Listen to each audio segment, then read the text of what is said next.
Hello friends, ఈరోజు మనం law of attraction ఏ విధంగా పనిచేస్తుందో తెలుసుకుందాం. ఒక వస్తువుని పైకి విసిరినప్పుడు అది తిరిగి భూమిని చేరుకుంటుంది. అదేవిధంగా లా ఆఫ్ అట్రాక్షన్ కూడా నిరంతరం పనిచేస్తూనే ఉంటుంది. ఈ లా ఆఫ్ అట్రాక్షన్లో కొన్ని విషయాల గురించి మనం తెలుసుకోవాలి. అందులో మొదటిది వైబ్రేషన్. ఈ వైబ్రేషన్ అంటే ఒక వస్తువు దాని స్థిర బిందువు నుండి ముందుకు వెనుకకు, కుడి నుండి ఎడమకు నిరంతరం కదలడాన్ని వైబ్రేషన్ అంటారు. భూమి నిరంతరం కదలడం ద్వారా గురుత్వాకర్షణ శక్తిని విడుదల చేస్తుంది. సూర్యుడు, హైడ్రోజన్, హీలియం అణువులు నిరంతరం వేగంగా కదలడం ద్వారా సూర్యశక్తి, కాంతి శక్తి విడుదల అవుతాయి. ఈ విధంగా వైబ్రేషన్ ద్వారా మనం ఎనర్జీని క్రియేట్ చేస్తాం. ఈ వైబ్రేషన్స్ హై వైబ్రేషన్స్ అంటే ప్రేమ, ఆనందం, ఉత్సాహంలో ఉన్నప్పుడు మనం హై వైబ్రేషన్ ఎనర్జీని కలిగి ఉంటాం. బాధ, అసూయ, చింతనలో ఉన్నప్పుడు మనం లో వైబ్రేషన్ ఎనర్జీని కలిగి ఉంటాం. రెండవ విషయం ఫ్రీక్వెన్సీ అంటే ఒక సెకండ్లో మనం ఎన్నిసార్లు వైబ్రేషన్ అవుతాము. మనం పాజిటివ్ వైబ్రేషన్ అంటే మన ఆలోచనలు, మన వైబ్రేషన్ హైలో ఉంటే, హై ఫ్రీక్వెన్సీలో ఉంటే దానిని పాజిటివ్ అంటారు. అదేవిధంగా లో ఫ్రీక్వెన్సీలో ఉంటే నెగిటివ్ అని కూడా అంటారు. ఈ విధంగా మనం ఏ వైబ్రేషన్లో, ఏ ఫ్రీక్వెన్సీలో ఉన్నామో దానిని అట్రాక్ట్ చేస్తాం. ఫర్ ఎగ్జాంపుల్, మన వైబ్రేషన్, మన ఎనర్జీ హైలో, పాజిటివ్లో ఉంటే మనం పాజిటివ్ విషయాలు, సంపదను, ఆనందాన్ని, కృతజ్ఞతను, ప్రేమని పొందుతాం. మన ఎనర్జీ అంటే మన వైబ్రేషన్ లోలో ఉంటే, లో ఫ్రీక్వెన్సీలో ఉంటే మనం నెగిటివ్ విషయాలకు, కోపం, పేదరికం, బాధ అనేవి ఆకర్షిస్తాం. ఇప్పుడు లా ఆఫ్ అట్రాక్షన్. ఈ లా ఆఫ్ అట్రాక్షన్ మనం ఏ విధంగా చేయాలి అనేది తెలుసుకుందాం. ముఖ్యంగా దీనిలో 3 విషయాలు ఉన్నాయి.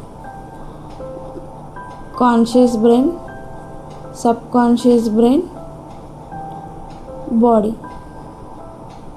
కాన్షియస్ బ్రెయిన్ మనం ఇది ఆలోచించాలి, ఇది వద్దు అని ఇక్కడ డిసైడ్ చేయగలుగుతాం. కాన్షియస్గా ఉండి మనం డిసైడ్ చేయవచ్చు. సబ్ కాన్షియస్ బ్రెయిన్ మనం ఏదైతే ఎక్కువగా కాన్షియస్లో ఆలోచిస్తామో, రిపీట్ చేస్తామో అది సబ్ కాన్షియస్ బ్రెయిన్లో ఉంటుంది. ఈ సబ్ కాన్షియస్ బ్రెయిన్లో ఉన్నటివి రియాలిటీగా మారుతాయి. అదేవిధంగా మన బాడీ అనేది మైండ్ ద్వారా పనిచేస్తుంది. మన బాడీలో అనేక అణువులతో ఏర్పడింది. ఇందులో నిరంతరం శక్తి ప్రవహిస్తూనే ఉంటుంది. మనం మరణించిన తర్వాత కూడా మన బాడీలో శక్తి ప్రవహిస్తూనే ఉంటుంది. అందువల్లనే మనం మట్టిలో కలిసిపోతాం. ప్లాస్టిక్ మట్టిలో కలవదు, మన బాడీ కలిసిపోతుంది. ఇది భూమితో చర్య జరుపుతుంది. శరీరం ఒక వాహనం మాత్రమే. మన మెదడు, మన ఎనర్జీ ఎప్పుడూ మనతోనే ఉంటుంది. కాన్షియస్ బ్రెయిన్లో మనం ఏమి అయితే ఆలోచిస్తామో, సబ్ కాన్షియస్ బ్రెయిన్ ఏదైతే రిపీట్ చేస్తామో. ఇప్పుడు పారాడైమ్. ఈ పారాడైమ్ అనేది బాబ్ ప్రాక్టెల్ అనే శాస్త్రవేత్త వివరించారు. మనం 5 సంవత్సరాల లోపల ఉన్నప్పుడు మనలో కాన్షియస్ బ్రెయిన్ యాక్టివ్గా ఉండదు. సబ్ కాన్షియస్ బ్రెయిన్ మాత్రమే యాక్టివ్గా ఉంటుంది. మనం ఏ విషయాలు విన్నా, ఏ విషయాలు చూసినా, మన అలవాట్లు అన్నీ సబ్ కాన్షియస్ బ్రెయిన్లో నిక్షిప్తం అవుతాయి. ఈ 5 సంవత్సరాలు మన ఫ్యూచర్లో చాలా ప్రభావితం చూపిస్తాయి. మనం పెరిగిన తర్వాత మనకు ఆలోచన శక్తి, కాన్షియస్ బ్రెయిన్ యాక్టివ్ అయిన తర్వాత మనం ఒక విషయాన్ని మేనిఫెస్టేషన్ చేయాలి అనుకున్నప్పుడు, నేను ధనవంతుణ్ణి కావాలి అనే విషయాన్ని మనం మేనిఫెస్ట్ చేయాలి అనుకున్నప్పుడు మనం కాన్షియస్ బ్రెయిన్ ద్వారా నిరంతరం నేను ధనవంతుణ్ణి అని చెప్పిన మనలోని సబ్ కాన్షియస్ బ్రెయిన్లో మన చిన్నప్పుడు ప్రింట్ అయిపోయిన విషయాలు, నేను పేదవాణ్ణి, నిరంతరం పనిచేస్తూనే డబ్బు వస్తుంది, డబ్బు కోసం చాలా కష్టపడాలి, డబ్బు ఉన్నవాళ్ళు అంతా చెడ్డవాళ్ళు అనే విషయాలు మన బ్రెయిన్లో ప్రింట్ పారాడైన్లో ఉండడం ద్వారా నేను ధనవంతుణ్ణి అనేది ఆలోచన మాత్రమే. అది సబ్ కాన్షియస్ మైండ్లో వెళ్ళిన తర్వాత మన పారాడైన్తో కనెక్ట్ అవుతుంది. నేను ధనవంతుణ్ణి, కాకపోతే మన పారాడైన్ ఎమోషనల్ మెమొరీకి, మనసుకి కనెక్ట్ అయి ఉంటుంది. నేను ధనవంతుణ్ణి అనే ఆలోచన మాత్రమే ఉంటుంది, కానీ ఫీలింగ్స్ నేను పేదవాణ్ణి అనే ఫీలింగ్స్ మనలో ఉంటాయి. మనం ఏ విషయాన్ని అయితే మేనిఫెస్టేషన్ అనుకుంటున్నామో ఫస్ట్ మనం దానికి సంబంధించిన పారాడైన్ని తొలగించాలి.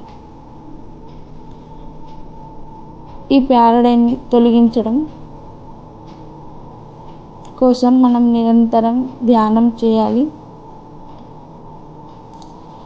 నేను ధనవంతుణ్ణి అని కాన్షియస్ బ్రెయిన్లో పదే ఆలోచించడం, సబ్ కాన్షియస్ బ్రెయిన్లోని నేను ధనవంతుణ్ణి, డబ్బు సంపాదించడం చాలా ఈజీ, డబ్బు ఒక పాజిటివ్ విషయం, డబ్బుకి మనం కృతజ్ఞతను అయి ఉండాలి అని రిపీట్ చేయడం ద్వారా దాన్ని మనం ఫీల్ అవ్వాలి. ఫీల్ అయ్యి ఎమోషనల్గా కనెక్ట్ అయినప్పుడు ఈ పారాడైన్ తొలగిపోతుంది. అప్పుడు మనం అనుకున్నది మేనిఫెస్టేషన్ అవుతుంది. ఫీలింగ్స్ ద్వారా మనం ఆలోచించేది మనం మేనిఫెస్టేషన్ చేయగలుగుతామా లేదా అనేది చెక్ చేసుకోవచ్చు. ఫర్ ఎగ్జాంపుల్, నేను ధనవంతుణ్ణి అని మనం ఆలోచించిన మనలోని నెగిటివ్ ఫీలింగ్స్ రావడం ద్వారా మనం అనుకున్నది మేనిఫెస్టేషన్ కావడం లేదు.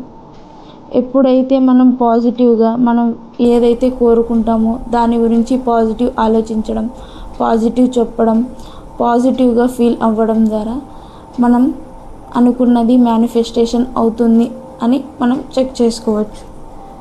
ఈ ఫీలింగ్స్ ద్వారా మనం ఏ వైబ్రేషన్లో ఉన్నాం అనేది కూడా తెలుసుకోవచ్చు. మనం హ్యాపీగా, సంతోషంగా, ఉత్సాహంగా ఉన్నప్పుడు మన ఎనర్జీ హైలో ఉంటుంది. మనం పాజిటివ్ వైబ్రేషన్, పాజిటివ్ ఫ్రీక్వెన్సీని కలిగి ఉన్నాం, హై ఫ్రీక్వెన్సీని కలిగి ఉన్నామని గ్రహించాలి. మన ఫీలింగ్స్ లోలో ఉన్నప్పుడు మనం నెగిటివ్ ఫ్రీక్వెన్సీలో ఉన్నామని గ్రహించి మనం దానిని మార్చగలగాలి.